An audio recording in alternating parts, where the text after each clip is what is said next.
ஆரோக்கியமான இந்த கொழுக்கட்டைய செஞ்சு வச்சுக்கோங்க. நீங்க பிரேக்ஃபாஸ்ட்டுக்கும் குடுக்கலாம், டின்னருக்கும் குடுக்கலாம். ஸ்கூல் விட்டு வர பசங்களுக்கு ஈவினிங்ல ஸ்நாக்காவும் குடுக்கலாம். நெறைய ஹெல்த் பெனிஃபிட்ஸ் இருக்கிற மாப்பிள சம்பா அரிசி வச்சு, இன்னைக்கு நல்ல ஒரு அருமையான கார கொழுக்கட்டை தான் செய்ய போறோம். இன்னைக்கு கார கொழுக்கட்டை பண்றதுக்கு 1 கப் மாப்பிள சம்பா அரிசி எடுத்திருக்கேன். இத 4, 5 தடவ நல்லா கழுவிட்டு 5 அல்லது 6 மணி நேரம் ஊற வச்சிடலாம். சரியா 6 மணி நேரம் கழிச்சு எடுத்து பார்த்தீங்கன்னா, அரிசி நல்லா ஊறி வந்திருக்கு. இப்போ இதில இருக்கிற தண்ணி எல்லாத்தையும் வடிச்சுட்டு மிக்ஸர் ஜார்ல மாத்திருங்க. சின்ன ஜார்லயே சேர்த்து அரைக்க போறேன். அதனால 2 பேட்சா சேர்த்து அரைச்சுக்க போறேன். தண்ணி எல்லாத்தையும் சுத்தமா எடுத்துட்டு மிக்ஸர் ஜாருக்கு மாத்திக்கிறேன். இத ரவை பதத்துக்கு நீங்க அரைச்சிங்கன்னா தான் கொழுக்கட்டை சாப்பிட்றதுக்கு ரொம்ப நல்லாயிருக்கும். அரிசியை அரைக்கிறதுக்கு முன்னாடியே தண்ணி சேர்த்துற வேணாம். முதல்ல 2, 3 பல்ஸ் கொடுத்து எடுத்துக்கோங்க. அதுக்கு பிறகு தேவையான அளவுக்கு தண்ணி சேர்த்து அரைச்சிக்கலாம். ஃபஸ்ட்டு பேட்சை நான் கொஞ்சமாக தண்ணி சேர்த்து கொஞ்சம் திக்காகவே அரைச்சி எடுத்திருக்கேன். அதுக்கு பிறகு நம்மளுக்கு எவ்வளோ தண்ணி தேவைப்படுதோ அதுக்கு தகுந்த மாதிரி நம்ம தண்ணி சேர்த்து கூட கலந்துக்கலாம். இதை ஒரு மிக்சிங் பவுலுக்கு மாற்றிக்கோங்க. இதே போல் மீதி இருக்கிற அரிசியையும் மிக்சர் ஜாருக்கு மாற்றி நல்லா அரைச்சி எடுத்துக்கோங்க. தண்ணி உங்களுக்கு எந்த அளவுக்கு தேவைப்படுதோ அதுக்கு தகுந்த அளவுக்கு தண்ணி சேர்த்து நீங்கள் அரைச்சி எடுத்துக்கலாம். இது போல் நிறைய ஹெல்த்தி ரெசிபி நம்ம சேனலில் அப்லோட் பண்ணியிருக்கேன். மாப்பிள சம்பா அரிசி வச்சு இட்லி எப்படி பண்ணுறதுங்கிற வீடியோ கூட அப்லோட் பண்ணியிருக்கேன். அதோட லிங்க் டிஸ்கிரிப்ஷனில் கொடுக்குறேன். அதையும் கண்டிப்பாக செக் பண்ணி பாருங்கள். இதே அரிசியை வச்சு இனிப்பு கொழுக்கட்டை பண்ணுறதா இருந்தால் மாவை நல்லா ஸ்மூத்தாக அரைச்சி எடுத்துக்கோங்க. அப்போ தான் நல்லாயிருக்கும்.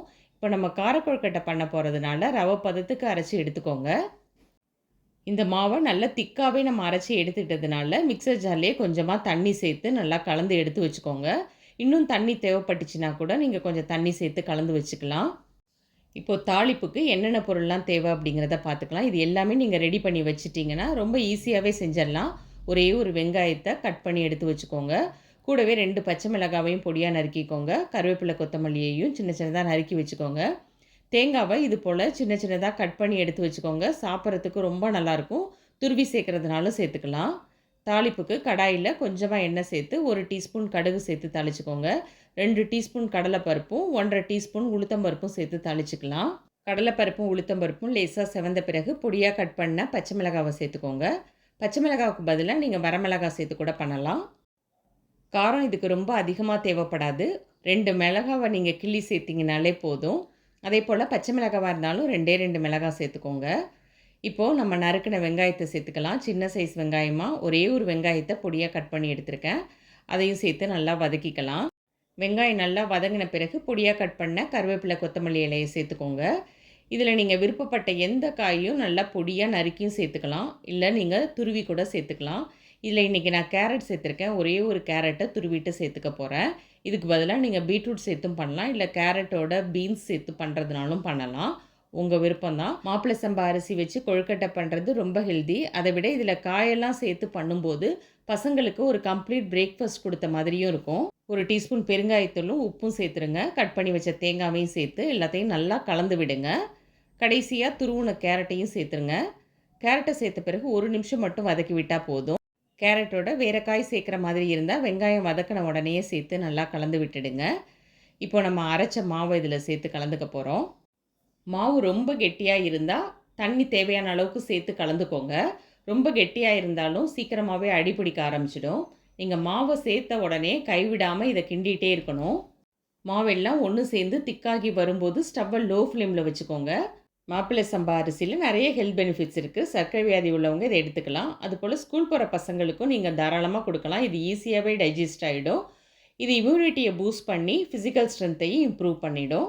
பொறுமையாக கலந்து விட்டுட்டே வரும்போது இது போல் ஒரு ஸ்டேஜில் நல்லா திக்காகி வரும். அடிப்பிடிக்காமல் மட்டும் பார்த்துக்கோங்க.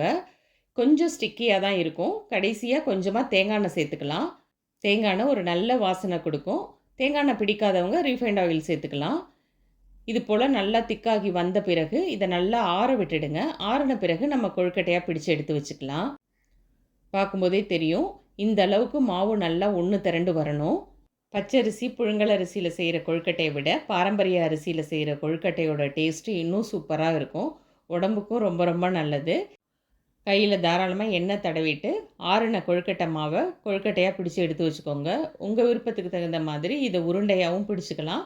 இல்லை யூஸ்வலாக நம்ம பண்ணுற கொழுக்கட்டை ஷேப்லேயும் பிடிச்சி எடுத்து வச்சுக்கலாம். இன்றைக்கி தான் நம்ம சேனலை ஃபர்ஸ்ட் டைம் பார்க்குறீங்கன்னா இது போல் நிறைய ஆரோக்கியமான ரெசிபி பார்க்குறதுக்கு நம்ம சேனலை சப்ஸ்கிரைப் பண்ணிவிடுங்க. வேகமாக இயங்கிக்கிட்டு இருக்கிற உலகத்தில் அந்த வேகத்துக்கு ஈடு கொடுத்து நம்ம பசங்களாம் போக வேண்டியது இருக்குது. அவங்களோட ஃபிசிக்கல் ஸ்ட்ரென்த் அதுக்கு ரொம்ப ரொம்ப முக்கியம். அந்த ஃபிசிக்கல் ஸ்ட்ரென்த்தை இம்ப்ரூவ் பண்ணுறதுக்கு இது போல் பாரம்பரியமான அரிசி வகைகளை உணவில் அடிக்கடி சேர்த்துக்கிறது நல்லது.